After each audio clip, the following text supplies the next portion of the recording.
diagram lingkaran. Diagram lingkaran adalah diagram yang menentukan data dalam bentuk lingkaran dan memiliki beberapa bagian dan yang setiap bagiannya disajikan dalam bentuk persentase dengan total 100%.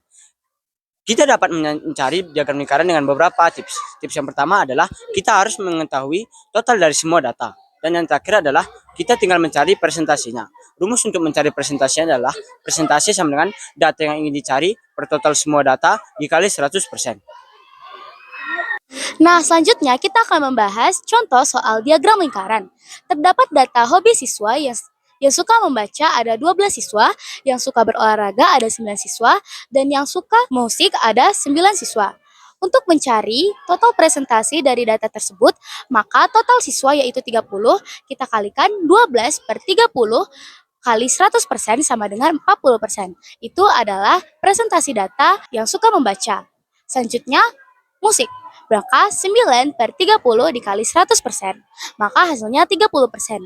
Dan untuk olahraga, 9 per 30 dikali 100%, maka hasilnya adalah 30%. Nah, materi kedua adalah menyajikan data dalam bentuk diagram. Nah, menyajikan data dalam bentuk diagram berarti menunjukkan data atau informasi secara lebih jelas karena bisa dilihat secara visual. Contohnya seperti soal yang menunjukkan sebuah diagram ekstrakurikuler seperti di samping ini. Dan contoh soalnya adalah berapa siswa yang mengikuti ekstrakurikuler. Nah, dari diagram A atau diagram batang A, kita bisa melihat bahwa ekstrakurikuler A diikuti oleh 15 orang. Kalau B diikuti oleh 25 orang, C 20 orang, dan D yang paling banyak yaitu 40 orang. Jadi tinggal kita jumlahkan semua jadinya 100 orang. Menginterpretasi data dari diagram. Menginterpretasi data adalah membaca informasi untuk mengetahui fakta, membandingkan, dan menghitung sesuatu. Contoh dari diagram lingkaran yaitu berikut. Nah, dari diagram berikut kita mengetahui bahwa persentase yang menyukai apel 35%, mangga 40%, dan jeruk 25%. Contoh soalnya yaitu kita mengetahui bahwa seluruh siswa ada 80 orang. Dan berapa orangkah yang menyukai buah apel? Nah, jadi persentase buah apel adalah 35% dan seluruh siswa adalah 80. Maka dari itu untuk mengetahui berapa jumlah siswa yang menyukai apel, kita mengalihkan 35% dikali 80 orang. Maka hasilnya yaitu 28 orang. Contoh soal yang kedua. Diketahui sebuah diagram dengan presentase kesukaan para siswa dengan jumlah siswa adalah 60 orang. Nah, pertanyaannya, tentukanlah banyak siswa yang menyukai bidang musik. Nah, cara menjawabnya, kita cukup mengalihkan persenan siswa yang menyukai musik dengan total keseluruhan siswa, yaitu 30% dikali 60 siswa. Maka diraihlah hasilnya 18 siswa. Nah, terdapat 3 konsep yang paling sering digunakan dalam menghitung data, yaitu mean, modus, dan median. Mari kita bahas satu persatu. Yang pertama adalah mean. Mean adalah konsep yang membahas tentang rata-rata. Adapun cara menghitung mean adalah dengan menjumlahkan keseluruhan angka, lalu membaginya dengan banyak angka. Berikut adalah contoh soalnya. Kita hanya perlu menjumlahkan keseluruhan angka, lalu membaginya dengan banyak angka, yaitu 15 dibagi 5. Jadi, rata-rata dari bilangan tersebut adalah 3.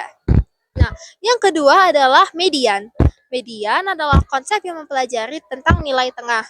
Adapun cara untuk menghitung median adalah pertama dengan mengurutkan urutan bilangan mulai dari yang paling kecil hingga yang paling besar. Nah, lalu selanjutnya, apabila banyak bilangan adalah ganjil, maka nilai mediannya adalah bilangan yang berada di tengah. Namun, apabila banyak bilangannya genap, maka kita hanya perlu menjumlahkan 2 bilangan yang berada di tengah, lalu membaginya dengan 2. Selanjutnya adalah modus. Modus adalah bilangan yang paling sering muncul. Namun, ada beberapa soal yang tidak memiliki modus atau mungkin modusnya lebih dari 1. Contohnya adalah soal berikut ini. Karena semua bilangan muncul sebanyak 1 kali, maka soal tersebut tidak memiliki modus. Peluang. Peluang adalah ukuran kemungkinan suatu peristiwa terjadi. Nilai peluang selalu menggunakan 0 dan 1. Rumus dari peluang yaitu P atau peristiwa sama dengan banyaknya peristiwa yang diinginkan per banyaknya peristiwa yang mungkin terjadi. Nah, adapun contoh dari peluang yaitu Melempar sebuah dadu angka 1 sampai 6. Peluang mendapatnya angka 4 adalah P sama dengan 1/4. Teman-teman, sekarang saya akan memberikan satu buah contoh soal. Contoh soalnya yaitu, jika sebuah dadu dilemparkan, berapakah kemungkinan untuk mendapatkan nilai genap? Jawabannya adalah 3/6, karena di dalam dadu hanya ada 6 angka dan 3 diantaranya adalah bilangan genap, yaitu 2, 4, dan 6. Maka jawabannya adalah 3/6 atau bisa disederhanakan sebagai 1/2.